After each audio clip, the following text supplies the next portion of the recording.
चलिए आप लोगों को थोड़ा सा अपना पहले परिचय दे देता हूँ, क्योंकि अभी कुछ लोग ज्वाइन हो रहे हैं। मैं आचार्य अनिल झाम, लाल किताब ज्योतिषाचार्य, वास्तुशास्त्री, अंक ज्योतिषाचार्य, tarot card reader, reiki grand master. आज आपके सामने लाल किताब का एक इंट्रोडक्टरी वेबिनार लेके आया हूँ। वैसे तो हो सकता है कि आप लोगों ने लाल किताब का नाम सुना होगा, लेकिन अभी भी इसके लिए लोगों को क्यूरियोसिटी रहती है, पता नहीं है क्या चीज है और इसके उपाय कैसे काम करते हैं। ये एक अवेयरनेस हमने वेबिनार किया है ताकि आप लोगों को पता लगे कि लाल किताब क्या है और इसके उपाय कितने ठीक हैं, कैसे काम करते हैं। और कुछ इसके अंदर में लाल किताब की टेक्निक्स जो हैं वो आपको साथ साथ बताऊंगा। जिन लोगों ने सीखना हो वो भी सीख सकते हैं आगे चल के, और अपनी कुंडली को कंसल्ट करना हो तो वो भी फिर अपॉइंटमेंट लेके उसको कंसल्ट कर सकते हैं। तो चलिए स्टार्ट करते हैं।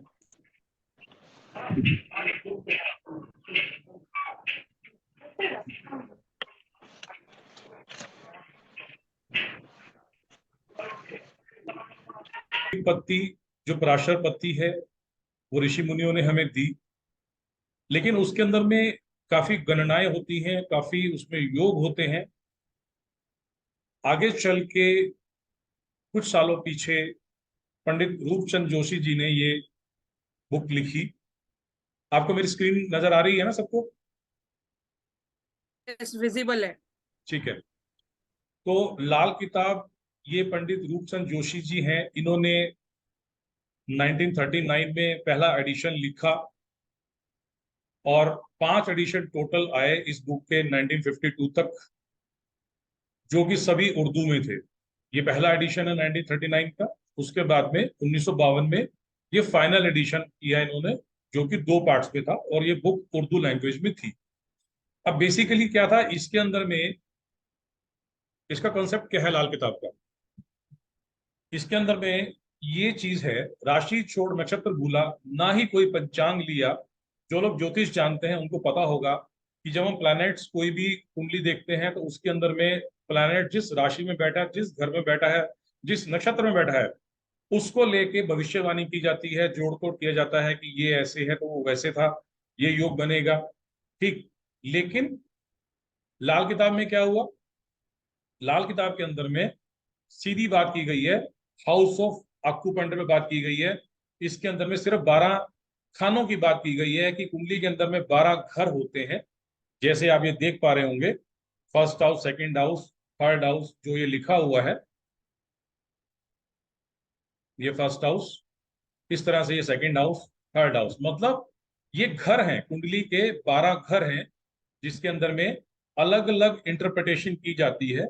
यहीं से कुंडली का जो है स्टडी की जाती है। इस तरह से 12 हाउसेस होते हैं और 12 हाउसेस के क्या इंटरप्रिटेशन होते हैं।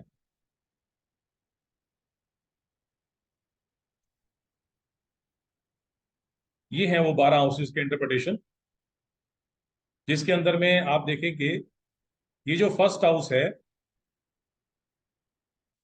ये जो फर्स्ट हाउस है, ये हमारे शरीर का, बॉडी का, आकृति, मस्तिष्क का, ये चीज है।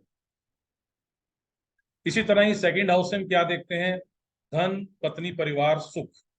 और यहाँ पे अगर डिटेल में देखेंगे, सेकंड जो इधर वाले पार्ट में देखेंगे, तो इसके अंदर में आपको सारी डिटेल मिल जाएगी कि कुंडली के कौन से घर से क्या चीज रिप्रेजेंट करती है या क्या हम देख सकते हैं। ठीक है। तो लाल किताब ने क्या किया, लाल किताब पत्ती में क्या हुआ कि जो कुंडली होती है, मैं आपको एक और दिखाता हूँ कुंडली।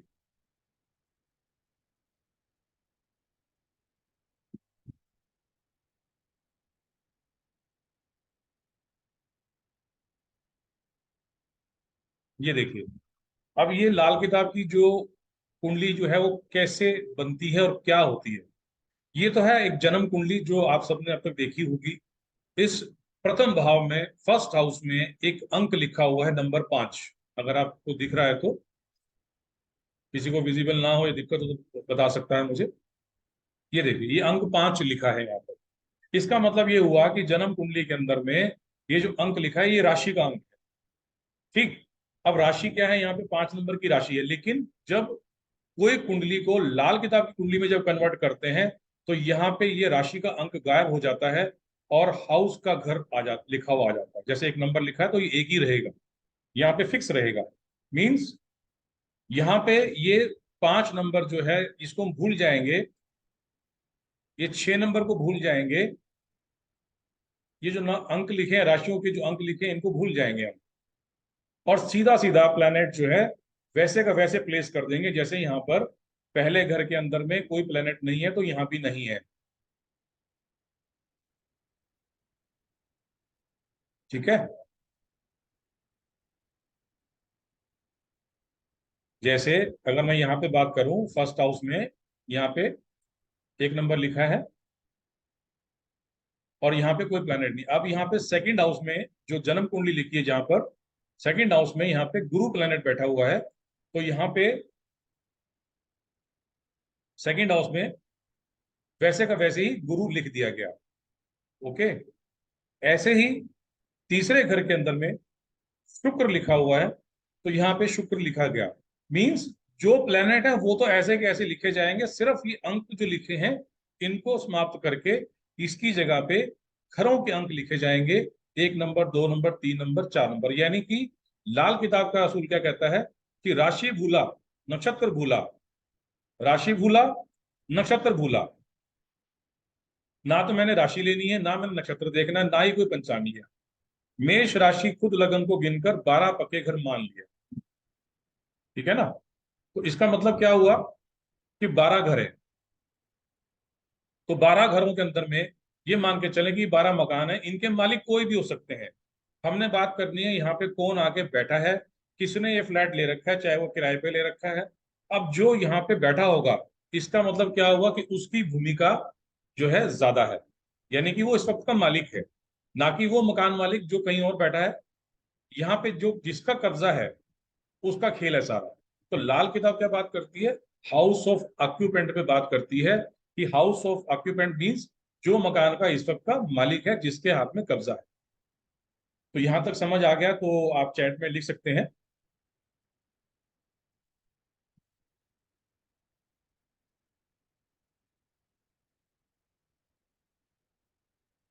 समझ आ रहा है सभी को? म्यूट करके आप अनम्यूट करके भी आप बता सकते हैं यस यहां तक क्लियर है। जी क्लियर है यहाँ तक। ठीक है,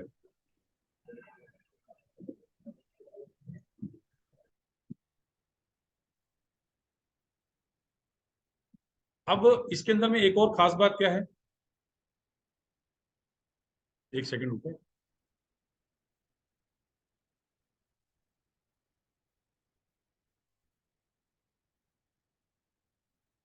अब इस पद्धति के अंदर में खास बात क्या है उसकी डिस्कशन करेंगे, क्यों ये इतनी पॉपुलर है आज की तारीख में।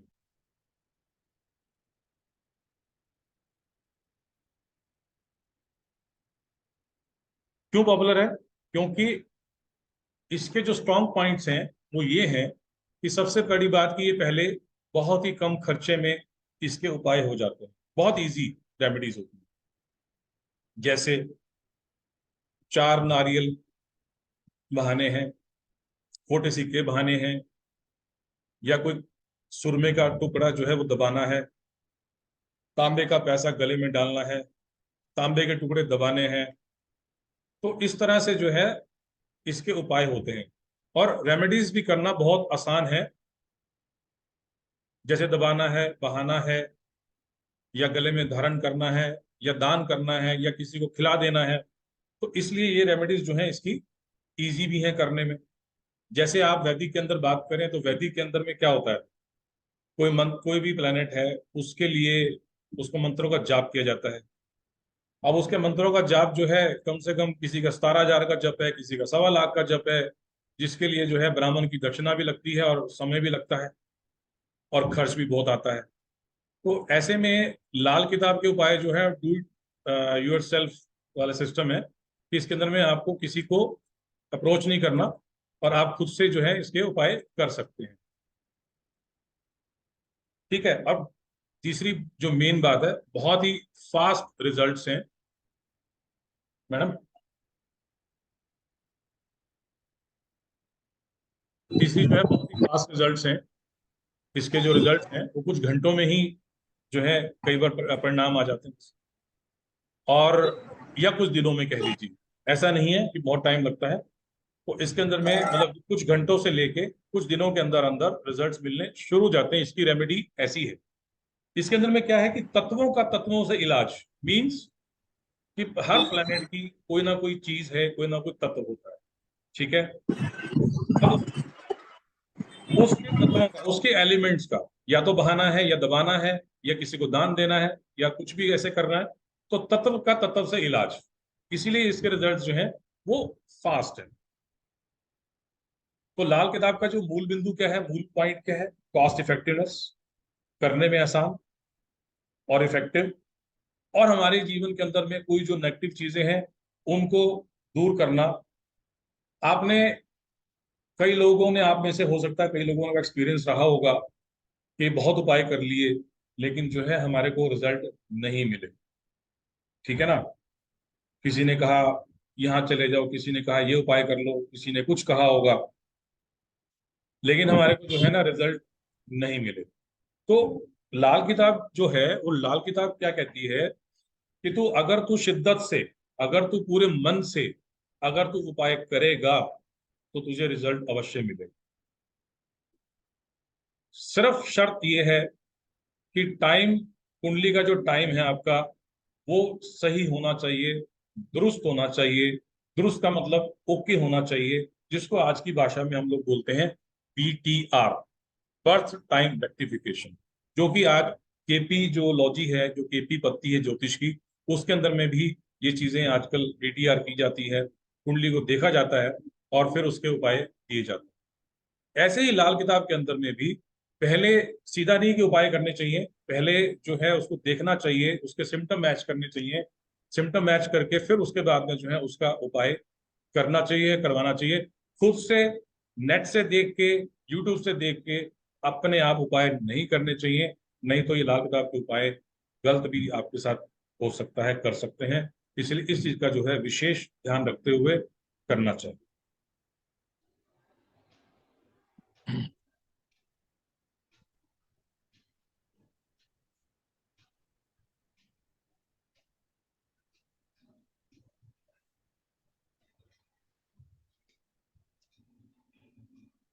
अब लाल किताब वैदिक पत्ती से थोड़ा डिफरेंट है। वो क्या है?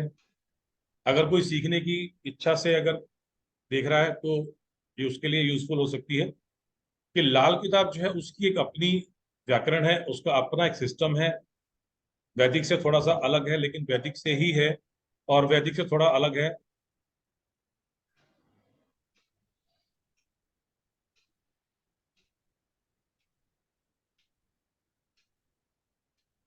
और ये मैंने पहले बता दिया आपको कि लाल किताब घरों के रहने वालों के आधार पर जो है वो काम करती है, ठीक है। घरों पे रहने वाले मतलब कि जो प्लैनेट जिस घर में बैठा है उसको ही सीधा सीधा देख के उसी का सीधा सीधा रेमेडी करनी है।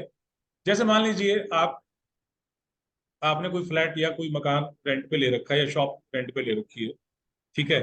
अब ये बताएं कि ऑपरेट जो करते हैं वो आप करते हैं या वो आपका मकान मालिक करता है, या आपको वो इंस्ट्रक्शन देता है डेली कि आज आपने ऐसे करना है, ऐसे करना है। तो मेन मालिक कौन है आज का? जो उस घर में बैठा है, जो उस दुकान में बैठा है, वो मालिक है, ठीक है। तो उसके उसकी चलेगी, उसका ही सारा हिसाब किताब है, वही पड़ोस में देखेगा, पड़ोस में डील करेगा, या जो भी वहां का सिस्टम है वही देखेगा, ना कि मकान मालिक। तो इसीलिए लाल किताब बोलती है, हाउस ऑफ एक्यूपेंट पे काम करती है कि जो मालिक है आज का वो। और मैंने बताया गणना में 12 राशियां और 27 नक्षत्र जो हमारे वैदिक सिस्टम में होते हैं उसको यहाँ पे कंसीडर नहीं किया जाता। ना राशि देखी जाती है, ना नक्षत्र देखा जाता है, ये मैं आपसे बता चुका हूँ। और इसके अंदर में कुछ एक फिक्स रूल्स भी हैं। ग्रहों के कुछ घर हैं, पक्के घर हैं, जहाँ पे ग्रहों का जो है ज्यादा प्रभाव रहता है, या यूं कह लो कि उनका फिक्स हाउस है कि यहाँ पे ये आएंगे तो ये ज्यादा अच्छे से काम करेंगे, ज्यादा अच्छा रिजल्ट देंगे। ठीक है, तो ये कुछ उसके अंदर में यहाँ पे देखेंगे। पहले घर में सूर्य लिखा है। पहला घर अगर आपको नहीं समझ में आ रहा हो तो मैं आपको दोबारा से ऊपर दिखा देता हूँ। ये पहला घर है, यहाँ पे सूर्य लिखा है। ये सेकंड हाउस है, यहाँ पे गुरु लिखा है। यहाँ थर्ड हाउस में मंगल लिखा है। फोर्थ हाउस में चंद्र लिखा है। फिफ्थ हाउस में गुरु लिखा है। तो इस तरह से ये सारे घरों के अंदर में प्लैनेट्स के कुछ फिक्स हाउस उनको अलॉट किए हुए हैं, तो यहाँ पे इनका प्रभाव ज्यादा हो जाता है।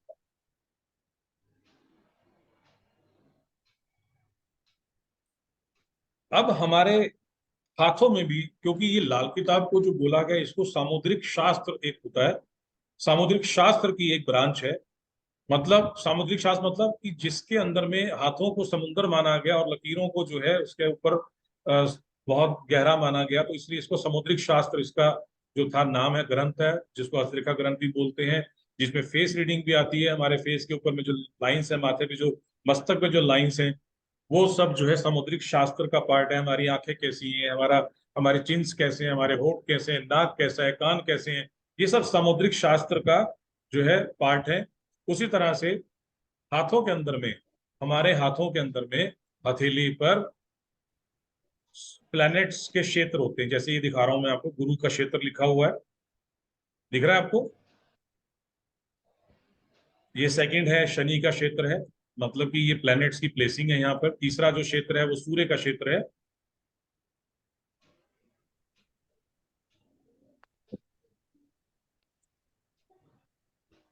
ये गुरु, ये शनि, सूर्य, ये बुध। इस तरह से ये चार प्लैनेट, ये शुक्र का पर्वत, इसको पर्वत बोलते हैं, ये चंद्र का,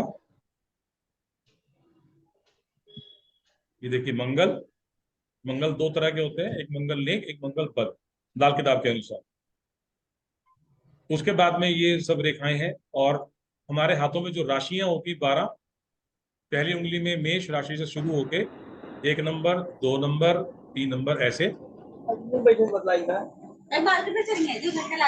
म्यूट कर लीजिए।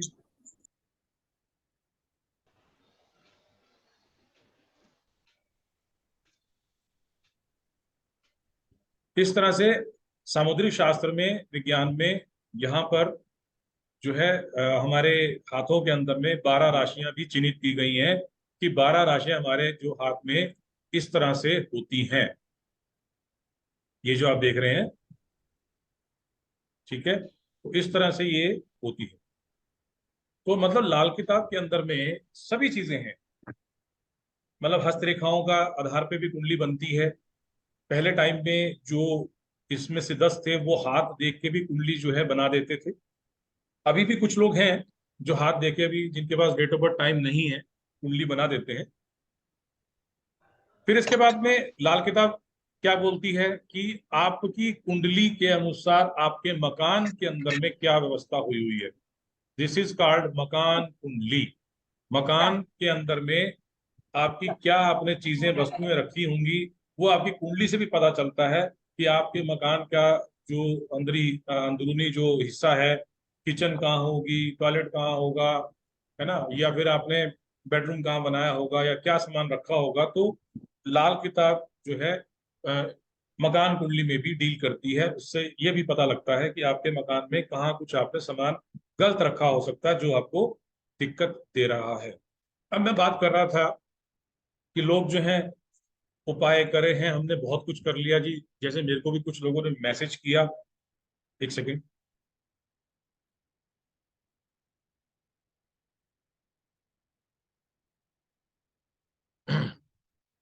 कुछ लोगों ने मैसेज किया कि मुझे, मेरी बीमारी नहीं ठीक हो रही जी। कोई कह रहा है जी मेरा कर्ज नहीं उतर रहा। कोई कह रहा है जी मेरी बीवी जो है वो मायके गई हुई है 10 महीनों से, तो नहीं आ रही है।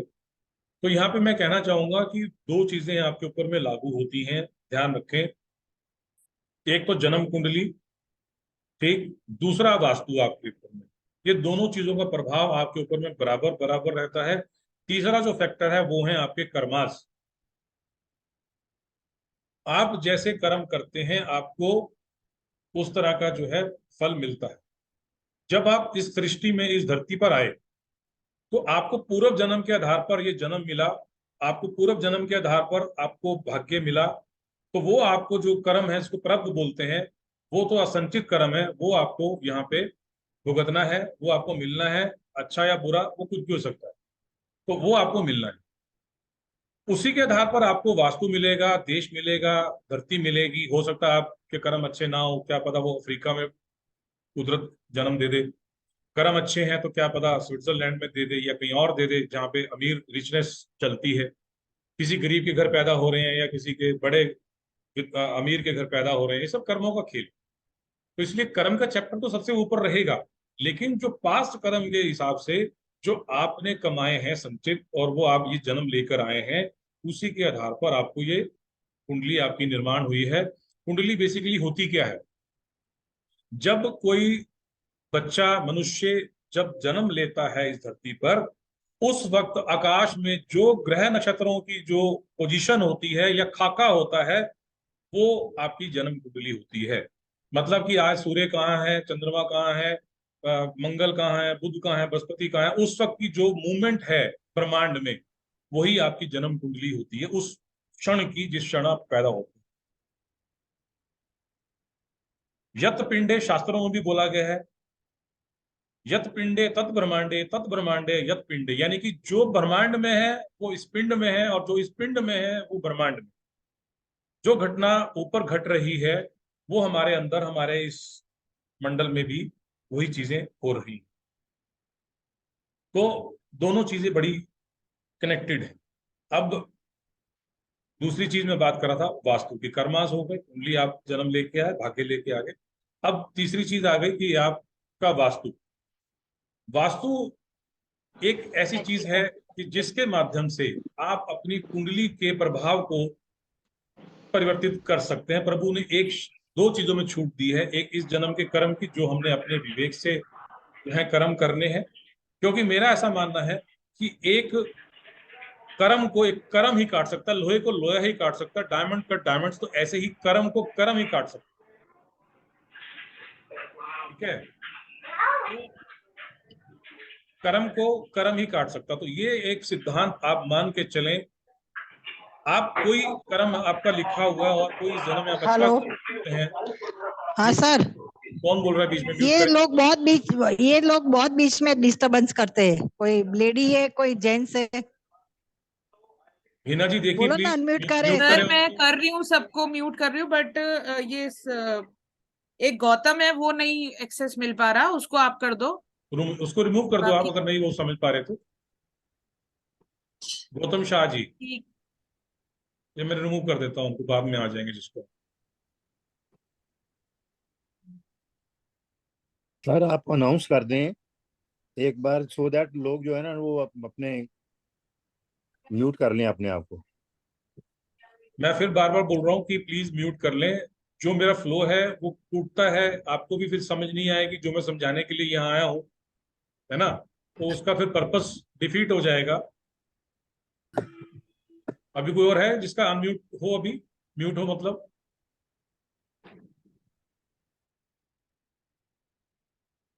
हिना जी सब ठीक है? कर दिया, हाँ हाँ। You carry on sir, I will take care. Hmm. मैं कहाँ पे था? कर्मास्त्र वास्तु पे था। ठीक है। तो अब तीसरी चीज, जो मेजर चीज है, वो है आपका वास्तु। जहां पे प्रभु ने थोड़ी सी ढील दी है कि चलो आप अपना वास्तु सुधार करा लो और आपके प्लैनेट्स का बैड इफेक्ट कम हो जाएगा। ठीक है, तो एक ये तीसरी जो है बड़ी महत्वपूर्ण चीज है आज की तारीख में। और वास्तु आज बहुत प्रचलन में भी आ रहा है। काफी लोग जो है आज वास्तु के लिए प्रति अवेयर हो चुके हैं, और अपना काफी लोगों ने मकान बनाते समय इन चीजों का ध्यान रखा है। और सच में उनके जीवन के अंदर में बहुत बढ़िया परिवर्तन आया है। क्योंकि मुझे भी लगभग 15 साल हो गए हैं वास्तु करते हुए, और मैंने भी कई लोगों के वास्तु ठीक किए हैं, और उसके बाद में लोगों को बहुत अच्छे रिजल्ट्स भी मिले हैं। कुछ दो चार लोगों को मैं नहीं कह सकता, क्योंकि वहां पे कुछ इस तरह की नेगेटिव एनर्जी होती है जो किसी से कंट्रोल नहीं आती। जैसे मान लो किसी के यहाँ पे धरती के नीचे अगर मान लो कोई पीर बना हुआ है, या कोई बॉडी पड़ी है, या कोई कोई एनिमल पड़ा हुआ है तो वो चीज तो निकालना मुश्किल है, तो वहां पे थोड़ा सा दिक्कत आती है। अदरवाइज तो काफी चीजें हद तक जो है वो सुधार हो जाती है। तो इस तरह से मैं बात कर रहा था कि लाल किताब पद्धति एक आज की तारीख में उत्तर भारत की बहुत ही बेहतरीन जो है वो टेक्निक है, वो ज्योतिष की एक पद्धति है जिसके माध्यम से आप कम खर्चे में अपना जो है उपाय कर सकते हैं और अच्छे से रिजल्ट आपको मिल सकते हैं। अभी मैं आपको कुछ शेयर करता हूं।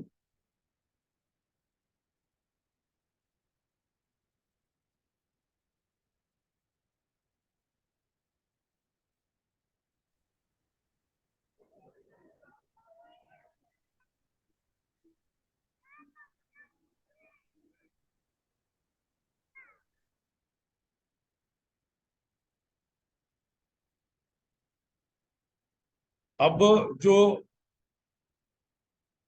ये तो हुई मकान कुंडली की बात, ये सब दिशाएं लिखी हैं, कुंडली के घर लिखे हैं अंदर, और ये बाहर सारी दिशाएं लिखी हैं कि कुंडली का कौन सा घर किस दिशा को रिप्रेजेंट करता है, वो ये चार्ट से हमें पता लगता है कि नॉर्थ वेस्ट दिशा है, नॉर्थ ईस्ट दिशा है, तो कुंडली का कौन सा हाउस है जो नॉर्थ ईस्ट को रिप्रेजेंट करता है ना। नंबर 4 जो है वो नॉर्थ नॉर्थ ईस्ट को रिप्रेजेंट करता है। जो नंबर 1 हाउस है कुंडली का वो ईस्ट नॉर्थ ईस्ट को रिप्रेजेंट करता है। नंबर 5 जो है वो ईस्ट को रिप्रेजेंट करता है। इस तरह से जो है, शिवू जी आप फिर से पेन चला रहे हैं शायद।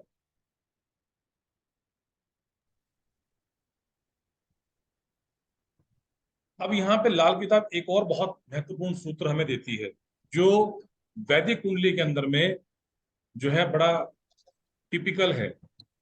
कोई भी किसी ब्राह्मण से जब जाता है कुंडली दिखाने के लिए, परेशान हाँ जो होता है बहुत परेशान होके, तो उसको दो ही बातें या तीन बातें सुनने को मिलती है। नंबर 1 तो तुम्हारे में पितृ दोष है, नंबर 2 तुम्हारे पे किसी ने कुछ कर दिया है, नंबर 3 अरे तेरे पे तो काल सर्प योग है। ठीक है, तो ये तीन चीजें के अलावा वो नहीं कोई बोलेगा। कोई भी विद्वान जो इस तरह के काम करते हैं, नुमेरियो वास्तु, आप लाइंस लगा लीजिए, कोई बात नहीं। मैंने कुछ बोल देना है, फिर आपको जो है ना फिर भुगतना बड़ा बड़ा मुश्किल हो जाएगा। ये नुमेरियो वास्तु को ब्लॉक कर दीजिए, आप रिमूव कर दीजिए अगर ये लाइंस लगा रहे हैं।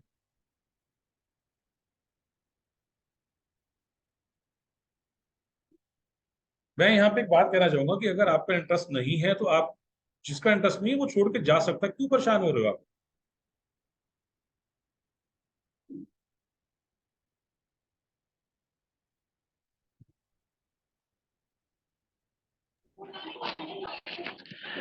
गुरुजी आपकी बात तो हाँ जी।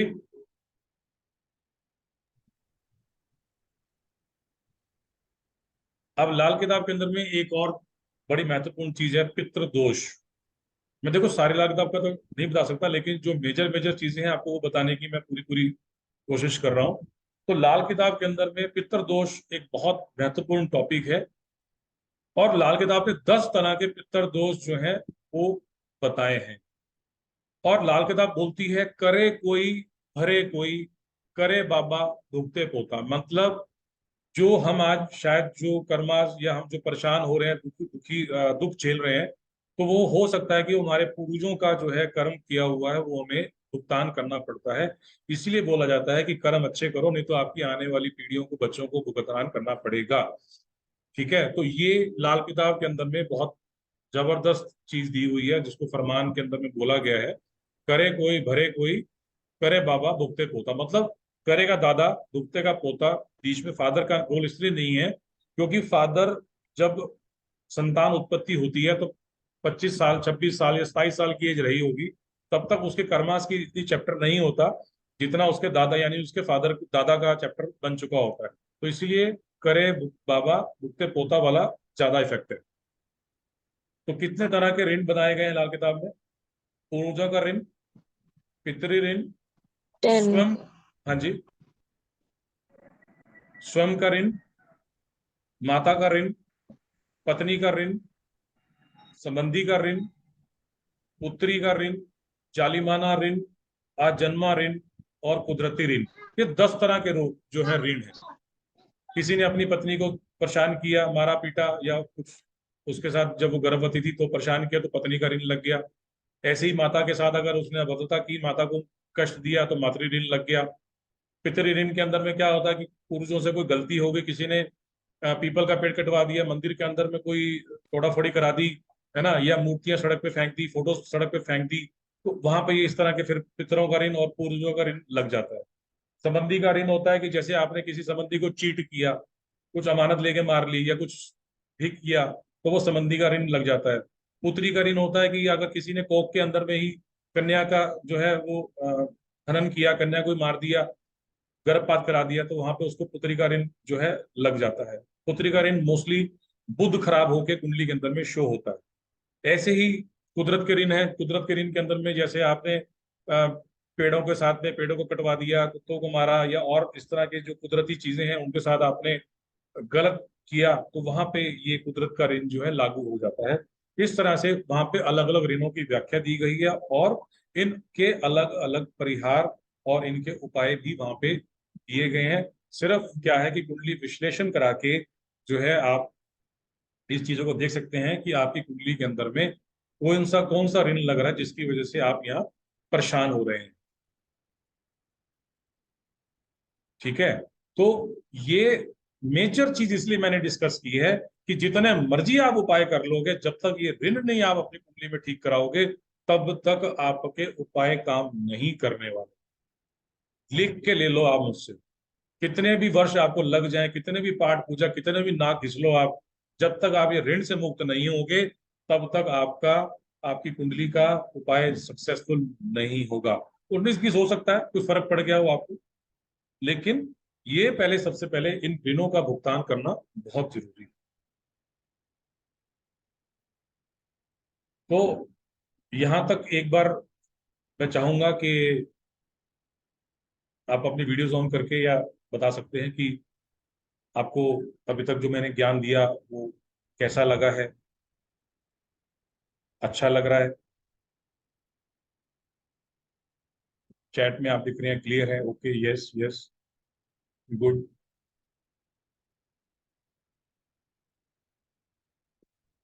ओके,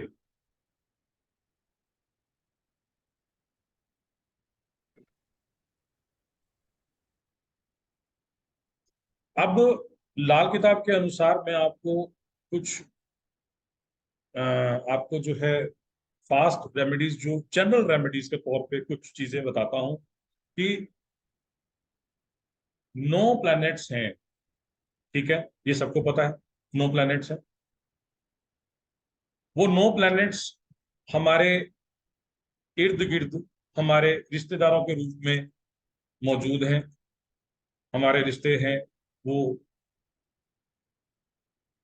सभी 9 प्लैनेट से संचालित हैं। जैसे आपने नोट करना है, किसी ने बेशक कर लीजिए, ताकि आपको वो जो मैं ज्ञान दे रहा हूँ ये हर एक के फायदे में के लिए, हर एक के काम में आएगी चीज। आप प्लीज नोट कर लें। सूर्य जो है, सूर्य से शुरू करूंगा। सूर्य हमारे पिता हैं। हमारे को सेल्फ में भी, हम लागता में सेल्फ को भी सूर्य बोला गया। मैं खुद सूर्य हूं और मेरे पिता जो है वो मेरे लिए सूर्य है। चंद्रमा हमारी माता है, दादी है, सास है, या जो बुजुर्ग औरतें हैं वो हैं, जो परिवार की बुजुर्ग महिलाएं होती हैं, नानी है। उसके बाद में आ जाओ आप, गुरुदेव, गुरु, वो हमारे गुरु हैं। कोई भी गुरु हो सकता है, हमारे टीचर हो सकते हैं, फिर एक ब्राह्मण हो सकते हैं। वैसे दादा होता है, अपने अगर रिलेशन की बात करूं तो दादाजी होते हैं, बाबा जिसको बोलते हो आप लोग। उसके बाद में मंगल, मंगल यानी कि हमारे दोस्त, हमारे जो सखा हैं, हमारे फ्रेंड्स हैं, वो मंगल है। छोटा भाई हमारा मंगल है, रिश्तों की बात करें तो। उसके बाद में बुध, बुध हमारी बहन है, बेटी है, बुआ है। और शुक्र हमारी पत्नी है या पति है। शनि हमारा ताया, चाचा, और हमारे नीचे काम करने वाले जो लेबर क्लास लोग हैं वो हैं, जो हमारे मुलाजिम हैं वो हैं।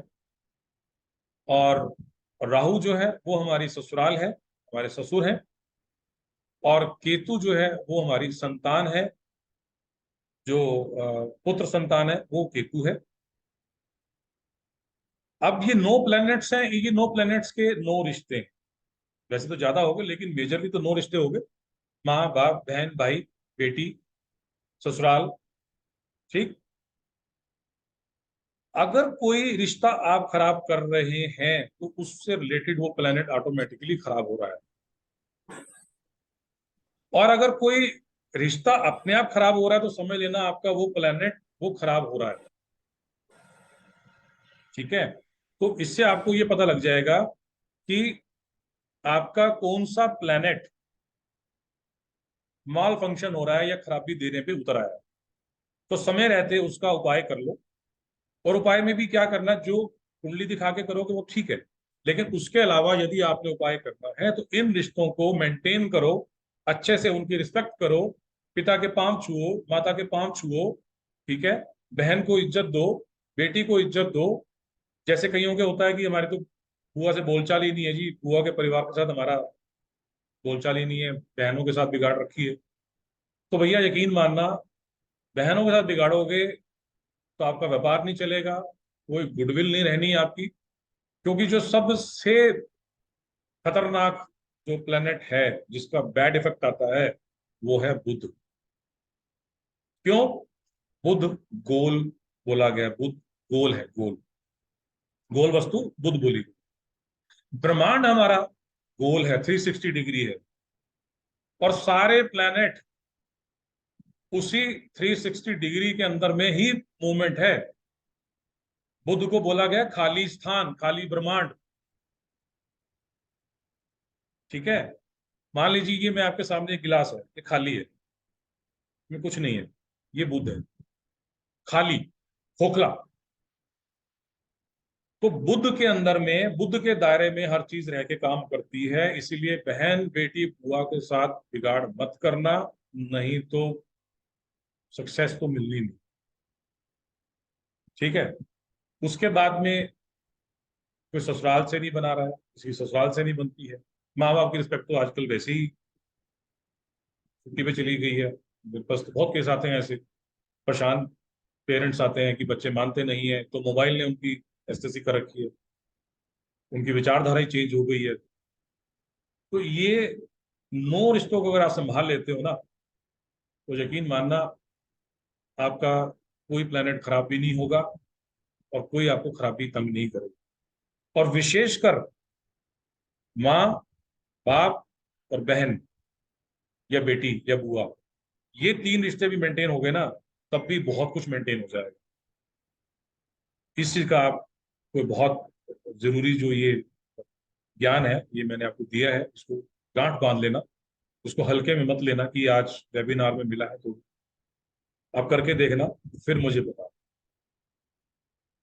तो ये तो था मेजरली जो प्लान, लेकिन मैं आपको कुछ और उपाय भी दे देता हूँ हर प्लेनेट के हिसाब से। तो अब कई बार क्या होता है कि किसी के माँ बाप है ही नहीं, तो क्या करें, सूर्य चंद्र को कैसे ठीक करें, या बहन ही नहीं है, या कोई और भाई नहीं है, या कुछ भी नहीं है, तो हम उसको कैसे ठीक कर सकते हैं।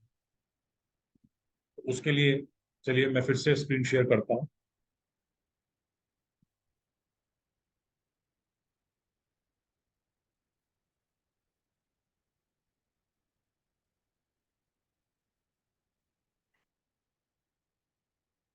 स्क्रीनशॉट लेना है तो आप स्क्रीनशॉट ले सकते हैं।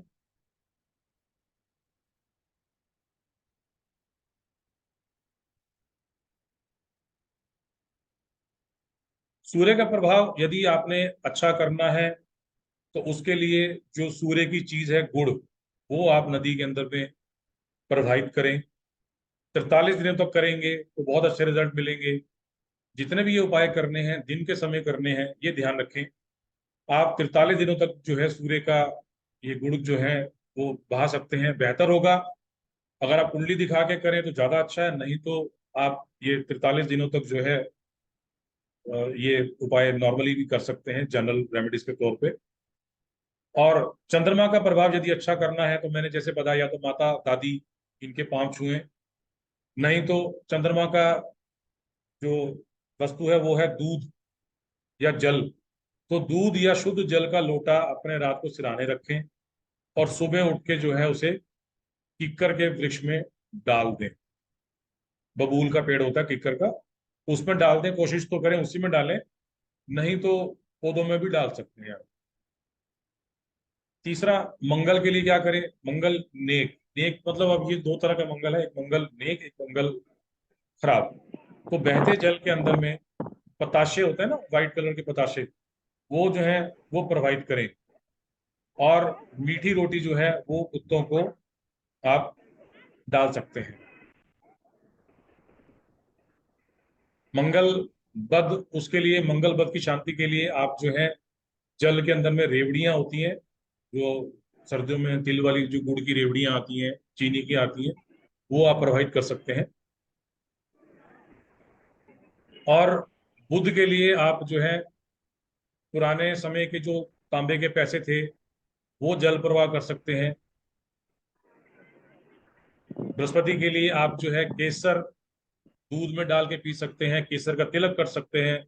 नाभि, जुबान, माथा, 3 जगह पे आप केसर का तिलक करेंगे तो भी बृहस्पति का जो है आपका फल उत्तम होना शुरू हो जाता है। और शुक्र की जो शांति है, शुक्र के लिए बेस्ट के लिए आप, गाय होती है, गाय की जो है सेवा करें, उसको हरा चारा डालें या ज्वार होता है वो डालें। और संभव है तो गोदान भी कर सकते हैं। जिसकी भी मान लो वाइफ के साथ में प्रॉब्लम चल रही है या वाइफ की हेल्थ ठीक नहीं रहती है, तो वो ये उपाय करें तो उनके लिए बहुत अच्छा जो है रिजल्ट इसमें मिलता है, शुक्र का उपाय। और शनि महाराज को ठीक करने के लिए, शांत करने के लिए, वैसे शनि कर्म प्रधान है, वो कर्मों के ऊपर ही उनका सारा दारोमदार रहता है। वो चिकनी चुपड़ी बातों में नहीं आते, मक्खनबाजी से खुश नहीं होते।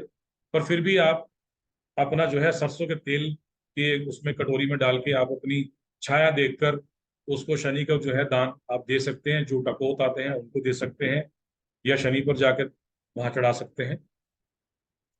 इसी तरह ही जो है राहु को शांत करने के लिए मूली की सब्जी बना के दान कर सकते हैं। जमादार को कुछ ना कुछ दे सकते हैं आप, चाय पत्ती दे सकते हैं, पैसा दे सकते हैं, चाय पिला सकते हैं। तो ये भी एक बहुत अच्छा उपाय है राहु के लिए।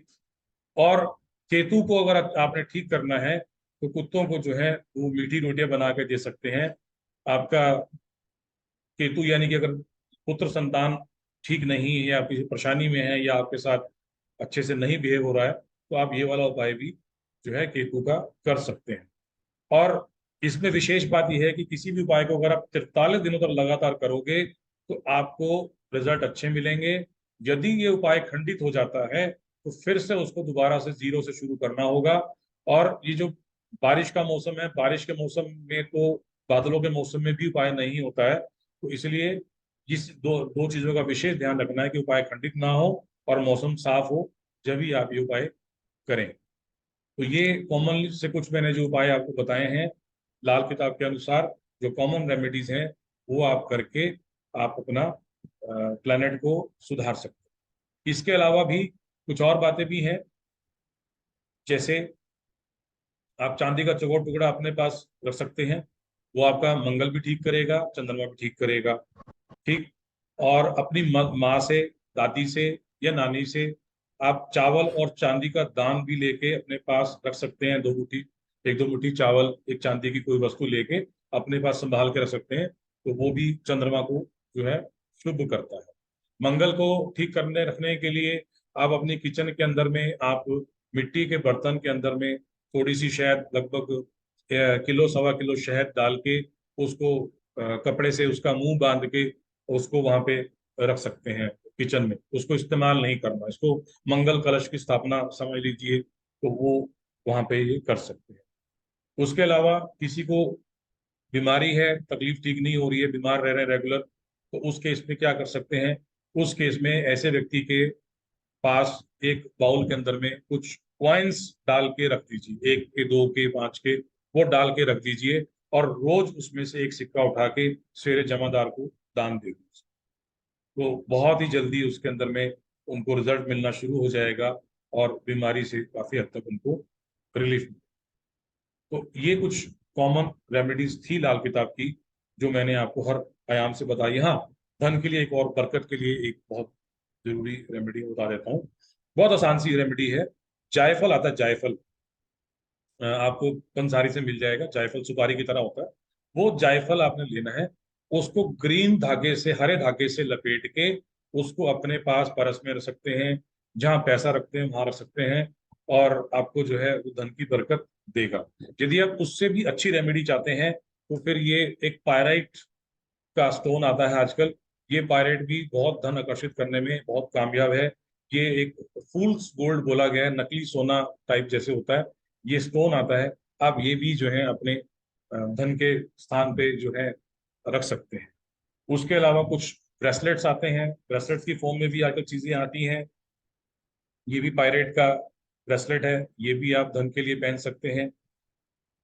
यदि आपके ऊपर में कोई नेगेटिव एनर्जी है तो उसके लिए आप ये काला हकीक का जो हमारे पास होता है सुलेमानी का, ये भी ब्रेसलेट आप पहन सकते हैं।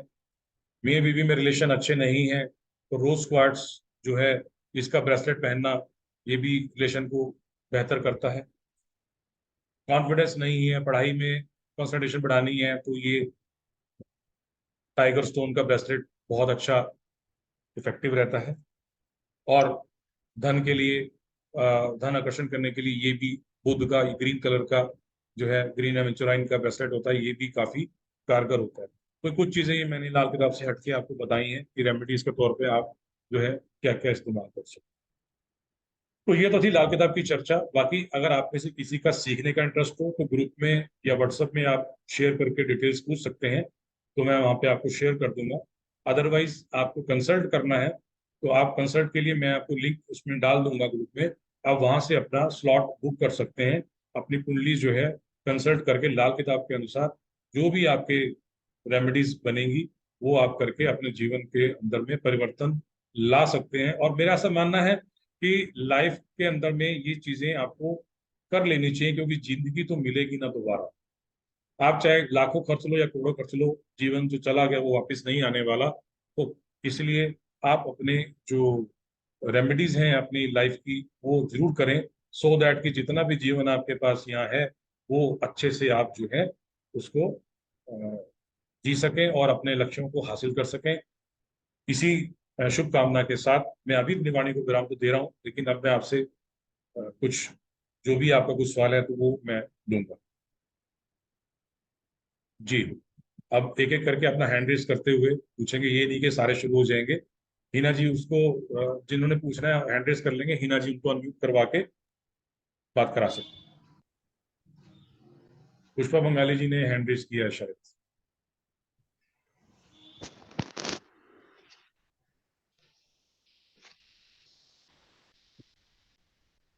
पुष्पा जी अनम्यूट कर लो। हाँ हाँ, कर लिया मैं।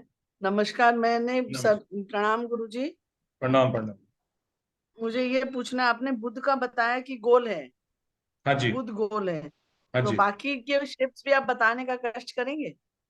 देखिए सब कुछ बताना तो यहाँ मुश्किल है, ठीक है, अच्छा, क्योंकि हाँ क्योंकि डिटेल चीजें हैं। तो ये सिर्फ इंट्रोडक्शन थी जिसके अंदर मैंने काफी ठीक। कुछ कवर करने की कोशिश की है। तो मेजरली क्या है कि गुल जो बुध है वो मेजर ज्यादा जरूरी था, इसलिए मैंने शेयर किया है। तो बाकी चीजें फिर जब आप आगे फर्दर कोर्स करेंगे या आज सीखेंगे करेंगे। तब आपको पता लगेगा। ठीक, थैंक यू।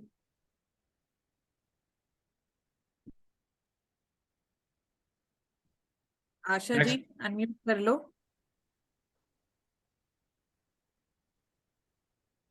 आशा जी। आशा दवे जी। चंद्रा जी आप कर लो, सर अनम्यूट करो। हाँ, गुड इवनिंग सर। अच्छा, गुड इवनिंग। आशा जी बोल रही हैं? हाँ आशा जी बोल रही यस। हैं। हाँ हाँ जी सर। बोलिए। जी बोलिए। सर मेरी कुंडली में 8वें भाव में राहु चंद्र साथ में है, तो उसका कुछ उपाय? नहीं, उपाय तो हर चीज के हैं। मैं ये तो बोल ही रहा हूँ कि आप अपनी कुंडली दिखाएं, उसको एनालिसिस करा के हाँ आप उसके उपाय कराएं। हाँ ठीक है, आपको सब हाँ उपाय दिए जाएंगे, आप करेंगे। राहु 8वें घर के अंदर में बहुत शुभ नहीं माना गया, वो कुछ ना कुछ चोट चपेट नुकसान और लाइफ के अंदर में अनस्टेबिलिटी जो है वो देता है। तो हाँ, लाइफ, इसके लिए हाँ लाइफ बहुत, मानसिक। जी, लाइफ बहुत अनस्टेबल रहती है, दुर्घटनाएं भी देता है। और आपके घर हाँ में पानी की टूटियां जो है आपकी, वो जो पानी है या टॉयलेट के अंदर में वो लीक अवश्य करती रहेगी, पानी आपके बहता रहेगा कुछ ना कुछ। हाँ हाँ, ओके सर। ठीक है ना, तो कुंडली आप एनालिसिस कराएं, क्योंकि यहाँ पे उपाय मैं दूंगा तो आपका उपाय सुन के कोई दूसरा करने की कोशिश करेगा, वो काम का नुकसान कर लेगा। ओके सर, ओके हाँ, ओके। क्योंकि वो वो कैसे 1-to-1 भेजने का? 1-to-1 उपाय होंगे और करना भी चाहिए। आपका राहु 8वें में है, आपको तो उपाय अवश्य करना ही चाहिए। कितनी एज हो हाँ गई सर, आपकी अभी? मेरी 57। 57 हो गई है। चलिए, फिर तो आप फिलहाल राहु के दायरे से बाहर हो गए, नहीं तो 45 साल तक लाइफ बहुत डिस्टर्ब रहती है। दही होगी आपकी हाँ तकरीबन। हाँ हाँ सर। और नहीं, जी। मानसिक टेंशन बहुत रहता है, हाँ, विचार बहुत टेंशन तो आते हैं। देगा ना, क्योंकि राहु 8वें घर से दूसरे घर को देखता है, दूसरा घर केतु टेंशन। का। हम्म, अच्छा ओके सर। वो कुंडली कैसे व्हाट्सएप पे मैं आपको हाँ जी, कांटेक्ट करूं? वो लिंक आप लिंक भी दे देंगे आपको, उसमें जो ओके। भी हमारा कंसल्टेशन चार्जेस रहेगा उसके हिसाब से आप हाँ उसको ओके। सर आप कर सकते चैट ओके में सर। डाल दो ना, अभी अपना हैं। मैं अभी नंबर ओके छोड़ सर। दीजिए। डाल देता हूँ। आप ओके ग्रुप में सर। है ना? हाँ, होने में सर। ठीक है, ठीक है, ग्रुप में भी डाल देंगे, चैट में भी देखता हूँ मैं अभी हाँ कॉपी ओके करके डाल। Okay okay sir.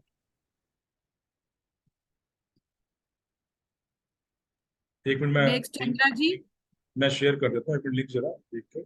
Good evening sir. ना अगर आपने कौन सी जाना मतलब कुंडली देखें तो आप जो लाल किताब की बता रहे हैं वो बिल्कुल अलग है और वैदिक की बिल्कुल अलग है।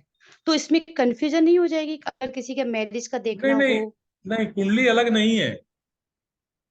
कुंडली प्लैनेट अलग नहीं है जैसे कि? प्लैनेट्स वहीं बैठे हैं जहां पे आपके बैठे होंगे। जी जी हाँ, ओके वो बराबर है। सिर्फ बट उसको जो उसके देखने का अंदर सिर्फ उसको देखने का तरीका बदल जाएगा हमारा, बस। मतलब कहने का पर ये है, सर। आपको जी आपकी कुंडली पता है? जी। बताएं, पहले घर में या दूसरे घर में क्या बैठा हुआ है? पहले घर में सूर्य बैठा है पर वो धनु राशि का है, 9 नंबर लिखा हुआ है। ठीक है, तो 9 नंबर का जी सूर्य बैठा हुआ है। ठीक। अब जी। यहाँ पे क्या है कि हम उस 9 नंबर को छोड़ देंगे, अच्छा। बस। बाकी कुछ नहीं कर रहे हैं, प्लेनेट वहीं बैठा हुआ है। पर सर तो मेरे प्लैनेट जो भी हैं वो सब व्यवस्थित जगह पे हैं। बट उसके बाद भी प्रॉब्लम्स कहाँ आती है वो मुझे पता नहीं चाहिए क्योंकि एक्चुअली में हाँ, मुझे मैं नॉलेज है मैंने बहुत। यही बोला कि वैदिक के अंदर में हम कहाँ अटके हुए हमें पता नहीं लगता। क्यों? क्योंकि जो जी दोष सर। मैंने अभी दिखाया ना आपको, जो पितृ दोष मैंने सर आपको जो 10 आपने तरह के। दोष बताए। हाँ जी। हाँ जी। जी वो भी मैंने किए हैं, वो भी मैंने एक्चुअली में क्या, मैं वरिष्ठ गुरु जी को बहुत फॉलो करती हूँ। उनकी अच्छा, जो लाल किताब है। ठीक है। जी। उनके मैं सब वीडियो सुनती हूँ और मुझे बहुत सारा अभी नॉलेज भी है पर मैं कंफ्यूजन कहाँ हूँ मुझे नहीं पता। क्या आपका क्योंकि जन्म मैं। टाइम सुनिए, क्या आपका जन्म टाइम सही है? जी बिल्कुल एग्जैक्ट है। कुंडली बॉर्डर लाइन की तो नहीं है आपकी? नहीं बॉर्डर लाइन की नहीं है। कितने डिग्री का लगन है? डिग्री तो ध्यान नहीं है। तो वो बॉर्डर तो लाइन अभी उसी मेरे को को ध्यान नहीं है। बॉर्डर लाइन उसी को बोलते हैं कि डिग्री, नहीं या तो एक्चुअली में। आपकी, या तो डिग्री 28, हाँ 29, 30 डिग्री पूरी हो रही है, या 1-2 डिग्री का लगन हो। तो वहां पे ये चीजें देखनी पड़ती हैं कि प्लैनेट्स जो है वो कहाँ से बोल रहा है। वो बिना कंसल्टेशन के आपको नहीं पता लगेगा, इसीलिए मैंने बोला BTR, बर्थ टाइम रेक्टिफिकेशन, बहुत जरूरी है। तभी लाल किताब के उपाय करने चाहिए, अन्यथा वो आपको हार्म भी कर सकते। हाँ सर वही बात है, मेरे प्लानिट जो भी है सब अपनी अपनी जगह थे। चंद्रमा चौथे घर में है, शनि 10वें घर में है, अपनी राशि के हैं, शुक्र दूसरे घर में है, वो फिर भी पता नहीं कहाँ प्रॉब्लम आ रही है। जिस भी कार्य करती हूँ ना उसमें सक्सेस नहीं होती हूँ। डेट ऑफ बर्थ क्या है वैसे आपकी? 27 दिसंबर आगे। 1900 1979।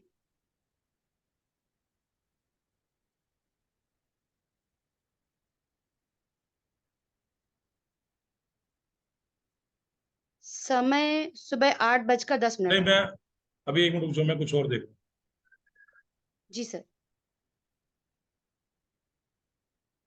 आपने बोला कि 9 नंबर की कुंडली है, सूर्य लगन में है, चंद्रमा आपका चौथे में है, शनि आपका 10वें में है, और गुरु 9वें में है पर गुरु के साथ मंगल और राहु है।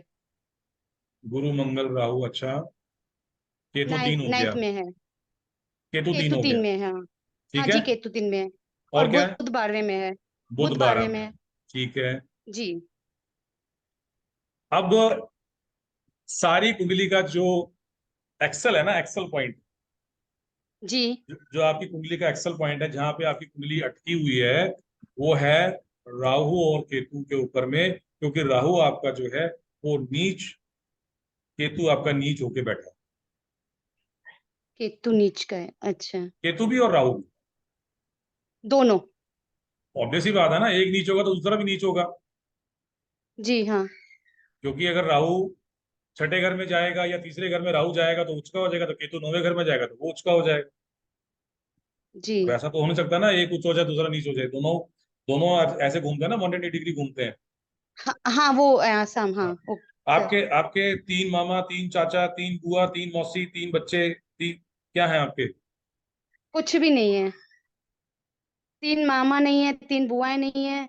हाँ 3 बुआएं थी पर एक ऑफ हो गई थी, बहुत टाइम हो गया। नहीं, वो तो ऑफ तो हो गई 3 ना, वो बुआ, तो अलग बात है, वो तो जो आया हाँ जाएगा। हाँ 3 3 ओनली 3 बुआएं थी। चाचा भी 4 है। और है ना, अभी हाँ एक, हाँ 3, अभी 3 चाचा है, 2 बुआएं हैं। बच्चे कितने मामा आपके? एक ही है। बच्चे कितने? बच्चे 2 हैं। बच्चे 2 हैं। मिसकैरेज भी हुआ एक? हाँ एक मिसकैरेज। हाँ मैं, हाँ। ठीक है ना।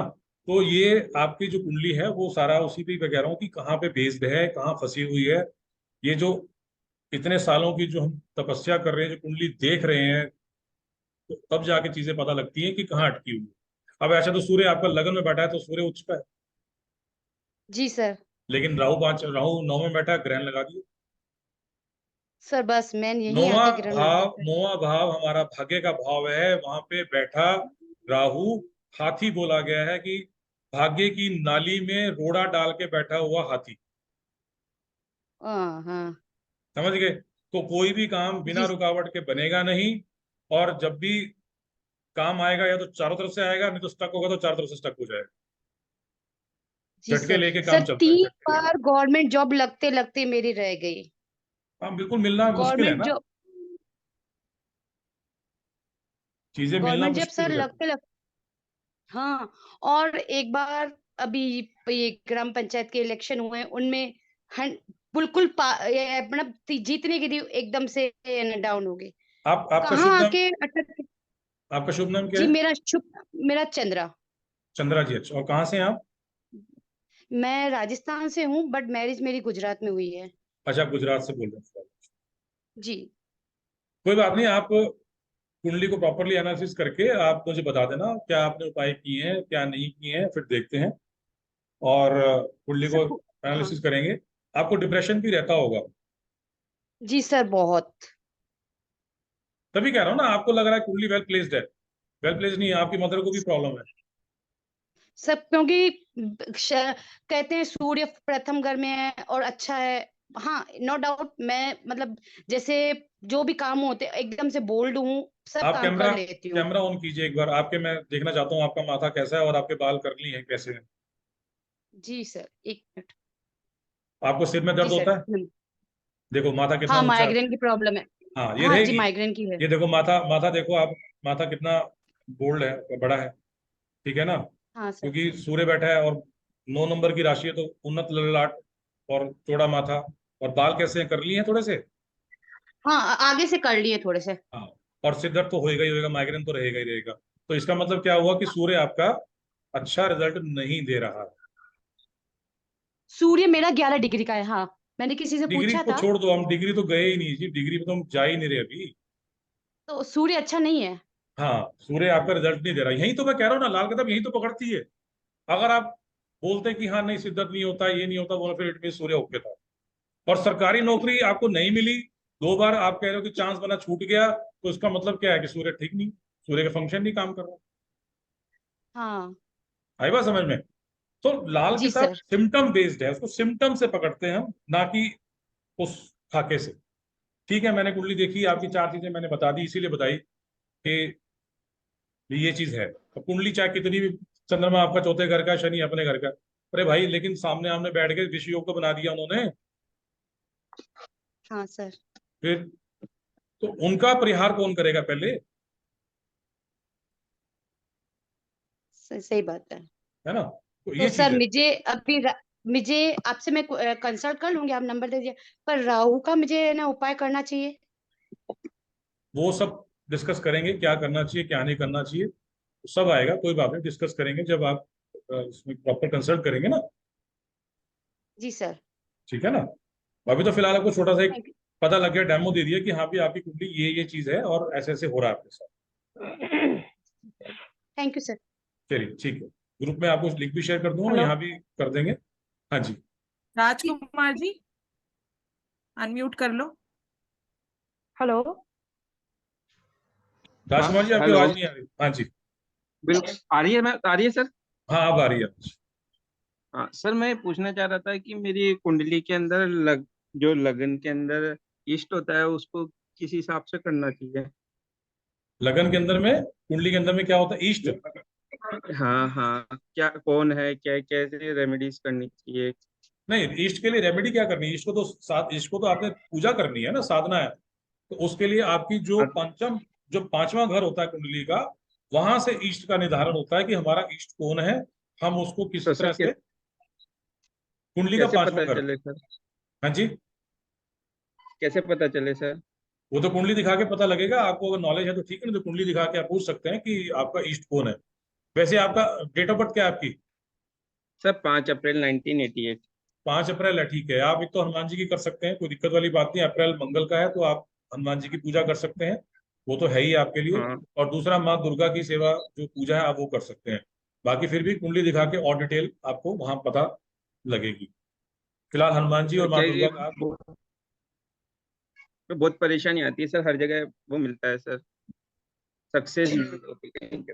परेशानी आती है, उसीलिए तो हम यहाँ पे हाजिर हैं आपके साथ में। और यही तो बता रहे हैं कि भैया, परेशान होने से अच्छा है कि एक बार अपनी कुंडली दिखा के अपने हम्म। उपाय कर लो। क्योंकि जिंदगी नहीं मिलेगी, परेशान होके घिसने से कोई फायदा नहीं है। ठीक है, थोड़े से पैसे लगा के अपना कुंडली दिखाओ और अपना जो है इलाज करो अच्छे से। अगर हमारे को कोई शारीरिक प्रॉब्लम होती है तब भी तो हम अपना इलाज करते हैं, डॉक्टर के पास जाते हैं कि नहीं जाते हैं? बिल्कुल सर, कई बार जैसे बता लिए, लेकिन क्या प्रॉपर वे रास्ता नहीं मिल पाता ना उस चीज का, इस वजह से। देखो, अगर आपके पास में आपका date of birth, time, place अगर सही है ना, एग्जैक्ट है, तो आपका जो हाँ है बिल्कुल। सटीक फलादेश होगा और आपको सटीक उपाय मिल जाएंगे। तो इतनी कोई दिक्कत नहीं आती है। सिर्फ ये होता है कि अगर आपके पास रिकॉर्डेड टाइम गलत है, आइडिया नहीं है, आइडिया से आप दे रहे हो, गलत दे रहे हो, फिर आपके उपाय नहीं काम। नहीं सर, आइडिया तो क्यों, आइडिया नहीं है एक्चुअल है कि मैं 3 4 जगह कुंडली भी बनवाई है, सब काम किया है, लेकिन क्या प्रॉपर वे नहीं मिल पाता हाँ कोई बात नहीं, हर एक जगह। बार, एक बार आप डिस्कस कर लेना, आपको खुद आइडिया हो जाएगा। और आप खुद कहोगे कुछ दिनों में, सर वाकई फर्क पड़ गया। तो इसमें जो दुर्गा माता की सेवा करनी है और हनुमान जी की करनी है। वो तो आपको ईस्ट मैंने बताया ना, ईस्ट के लिए मैंने कोई आपसे कुछ दिया नहीं है, वैसे ही मैंने आपको बता दिया कि आपके ईस्ट ही हैं, आप करो। बाकी कुंडली दिखा के जो है, कुंडली का विचार करा के उसमें जो प्रॉब्लम है उस प्रॉब्लम का सोल्यूशन पहले करो। क्योंकि हो सकता है कि आपके ऊपर में, किसी के ऊपर में भी कोई पितृ दोष होगा, तो ये परेशानियां रहती हैं। करियर स्टेबल नहीं हो पाता, शादी नहीं होती, बच्चे नहीं होते, परेशानियां खत्म नहीं होती, बाकी अड़चनों से जो है चलता है, तो ये चीजें रहती हैं। तो पितृ तो दोष आज की तारीख में 90% लोगों के ऊपर में पितृ दोष है। सर अब ये तो कुंडली दिखाने, आप कह रहे हैं कुंडली दिखाने पे ऐसा पता क्यों लगे। है? जी, ऐसा रितु जी आप बोल रही हैं तो म्यूट हो गई हैं आप। मैं सर ये कह ऐसा रही हूँ कि क्यों। आपने कहा। पहले इनकी बात खत्म कर लेते हैं रितु जी, फिर आपको ले लेते हैं, कोई बात नहीं। ठीक है, ठीक है। हाँ सर जी ऐसा राजकुमार। क्यों, कुंडली में जैसे पितृदोष है, अपने आप कैसे बन जाता है सर। अपने आप? हाँ आप बता रहे हैं ना पितृदोष की वजह से ये सब चीजें होती है, हाँ, तो ये किसी सा सर अपने आप कैसे हो जाता है, या फिर कोई रीजन होता है इसका। रीजन होता है इसका, मैंने बताया ना कि आपके पूर्वजों से कोई ऐसी गलती हो गई हो, कोई ऐसा काम हो गया हो जिसका जो है वो दंड बच्चों को भुगतना पड़ता है। हाँ कि दादा दादा करे और पोता भुगते, वो वाली हाँ बात है। यस, ये बहुत सही पकड़े हो तुम। कहाँ से हो? तो जयपुर से हैं आप, आपकी देख ही रहा था सर मैं वो वीडियो पूरी। चलो कोई बात नहीं, आप तो कर सर लेना अपने इसमें, डिस्कस।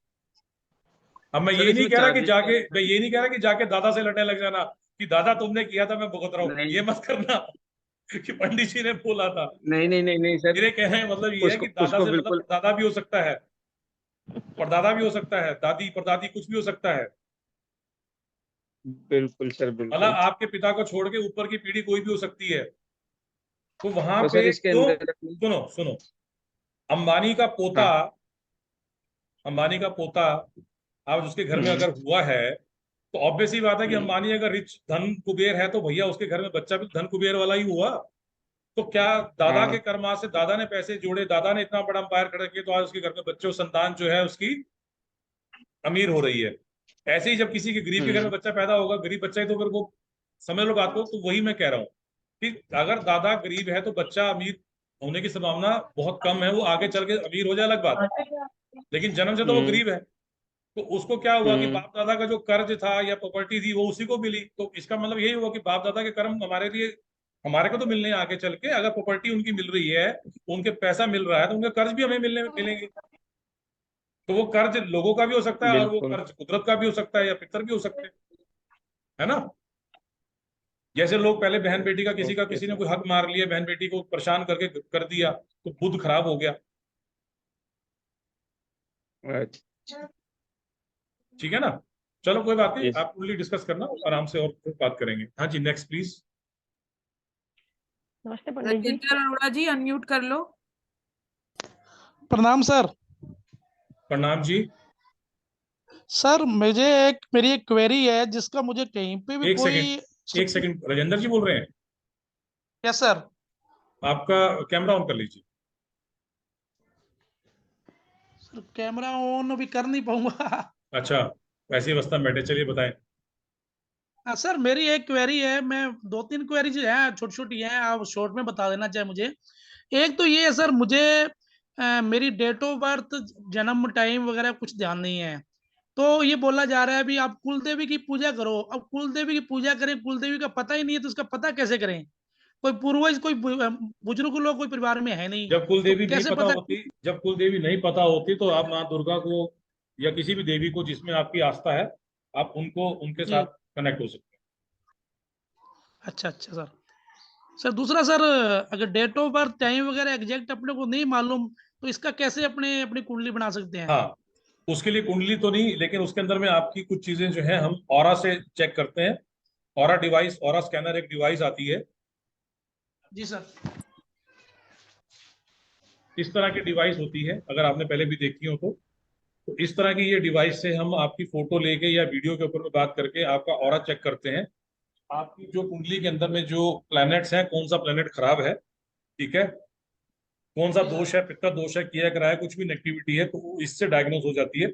एक किस्म से ये, जैसे आप बोलो डॉक्टर एमआरआई करता है ना, ऐसे हम ये समझ लो कि बॉडी की एमआरआई कर देते जी सर। जी सर। हैं। और दूसरे तरीके से फिर प्रश्न कुंडली होती है। और तीसरा तरीका ये है कि आप टैरो कार्ड्स के माध्यम से भी आप अपना भविष्य जान सकते हैं, क्योंकि अगर आपका कुंडली नहीं है तो आपका कोई प्रश्न है तो आप टैरो कार्ड के माध्यम से भी आप हमसे गाइडेंस ले सकते जी सर, मैंने कैमरा ऑन कर लिया सर। हैं। हाँ, देख कैमरा लिया ऑन कर मैंने, लिया। देख लिया मैंने। थर्ड सर फर्दर इसके बारे में पूरा नॉलेज लेना हो, सीखना चाहते हो, कोई कैरियर के रूप में लाल किताब को अपने करना चाहते हो, तो इसके लिए आपका क्या प्रोसेस होगा, थोड़ा उसके बारे में बता दो प्लीज। उसके लिए प्रोसेस ये रहेगा कि अभी हम बैच अनाउंस करेंगे। आप ग्रुप में ही है ना, आप भी जी सर, वेबिनार इस वाले ग्रुप ग्रुप में में है हूँ ना आप। आप? यस हाँ सर। जी। जी सर। जी सर। हाँ, उसमें भी मैं डाल दूंगा कि हम क्या प्रोसीजर करने वाले हैं उसका। और आपका जी सर। शुभ नाम राजेंद्र अरोड़ा है? Yes sir. Yes sir. Number बता दीजिए एक बार अपना। 86960 जी, 52000। पहले तो सबसे पहले तो नंबर बदलो अपना। हाँ सर, इस पे मैं विचार कर रहा हूँ, मैंने थोड़े एक हाँ, दो नंबर वीडियो बदलो, देखे हैं। क्योंकि ये जो लास्ट में जो 000 है ना, जी सर। ये पहले आपको चढ़ाएगा, बाद में आपको जीरो कर देगा। हाँ सर, ये ऐसे हो जाता है। हाँ, ये फ्री की एडवाइस दी थी मैंने आज आपको। Thank you sir, thank you. हाँ, लास्ट में कभी भी जीरो मत खरीदो, जीरो कर जी देगा सर। आपको। नहीं सर, मैंने अभी इस पे काम किया है, मेरी वाइफ का नंबर भी 000 था लास्ट में, मैंने चेंज किया है अभी मैंने। अभी मेरा भी मैं चेंज करने वाला हूँ। कौन सा नंबर ठीक रहेगा उसके लिए भी आप हमसे कंसल्ट कर सकते हो। आप 8-10 नंबर लाओ, उसमें से कौन सा जी। उचित अच्छा नंबर है वो आप सेलेक्ट कराओ, और फिर उसके बाद देखो रिजल्ट। जी सर। जी सर, मैं करूँगा कंसल्ट आपसे सर। हाँ, जरूर जरूर। और इसका भी ओके प्रोसीजर सर। बता दूंगा मैं, लाल किताब को सीखने का क्या सिस्टम रहेगा, क्योंकि ये तकरीबन जी 6-7 महीने का कोर्स रहेगा लाल किताब का। ठीक है, तो जी। वो जी हम इसमें प्रॉपर बना के उसको अनाउंस करेंगे। अभी तो आज खाली इंट्रोडक्शन करनी थी, और उसमें कंसल्टेंसी के लिए आपको प्रेरित करना था कि आप अपने कंसल्ट करें और अपने प्रॉब्लम्स को दूर करें। सर एक चीज पे मैं कंफ्यूज हो गया, जो आपने आज हमें ज्ञान दिया इसमें एक चीज पे मैं कंफ्यूज हो गया। आपने एक बोला था बुद्ध को स्ट्रॉन्ग करने के लिए, जैसे ये बात ग्रुप में एक चैट में इन पे मेरे को नहीं करनी चाहिए, लेकिन नॉर्मली जैसे क्या हुआ है कि मान लो कोई किसी की सिस्टर है और सिस्टर के साथ आपने बोला बना के रखो, मान लो सिस्टर ने सब कुछ हड़प कर लिया हो और उसे बन ना पा रही हो, तो उसमें अपने पे कैसे वो लगेगा? वो तो उन पे लगना चाहिए ना। हाँ, वो उसका मंगल खराब। नहीं तो अपने को उसका नुकसान है नहीं, या नहीं, नुकसान तो देखो, बुद्ध तो खराब हो ही गया ना सर। अब हाँ जी, हाँ जी। आपके साथ में बुद्ध ने वफा नहीं की, बुद्ध ने दगा दे दिया, तो आपका भी तो बुद्ध कहीं ना कहीं खराब है ना सर। जी जी जी। ये चक्कर है। ऐसा नहीं होता, वो हमारे प्लैनेट्स खराब होते हैं, उसी की वजह से हमें अच्छा बुरा दंड। अगर आपका बुद्ध ठीक होता तो आपकी बहन आपसे प्यार करती और आपको ये चीज ना महसूस हो। ओके ओके हाँ, ऐसे ही मंगल खराब होगा तो भाइयों से दगा मिल जाएगा। Okay sir okay. राहु खराब होगा तो ससुराल से धक्का मिलेगा, या ससुराल से ताना मिलेगा, या ससुराल वाले लूट के खा जाएंगे। Yes sir yes sir.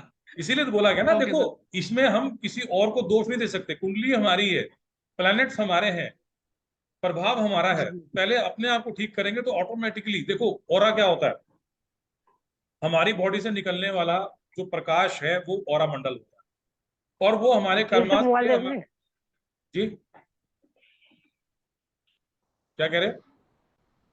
नहीं सर मैं नहीं बोल रहा, किसी और की आवाज आ अच्छा, रही थी बीच में। तो हमारी बॉडी से निकलने वाला जो प्रकाश होता है वो हमारा ऑरा मंडल होता है। और वो कैसे बनता है? वो हमारे कर्मा से बनता है। हमारे प्लैनेट्स कैसे हैं, अच्छे हैं, खराब अवस्था में, तो वो बनता है। तो पहले अपने आप को ठीक करो, फिर उसके बाद में देखो चीजें बदलती हैं कि नहीं बदलती। जी sir okay sir, thank you so much. ठीक, नेक्स्ट। बस हो गए सबके। वो रितु नारंग जी शायद कुछ पूछना चाह रही थी। रितु जी अनम्यूट कर लो। रितु जी अनम्यूट कर लो हेलो प्लीज। हाँ जी रितु, थोड़ा बिजी, मैं एक्चुअली थोड़ा बिजी हूँ तो मैं बाद में बात करूंगी। ठीक है, शॉप पे हूँ ना तो कस्टमर आया मेरे। ठीक है, ठीक जी। है।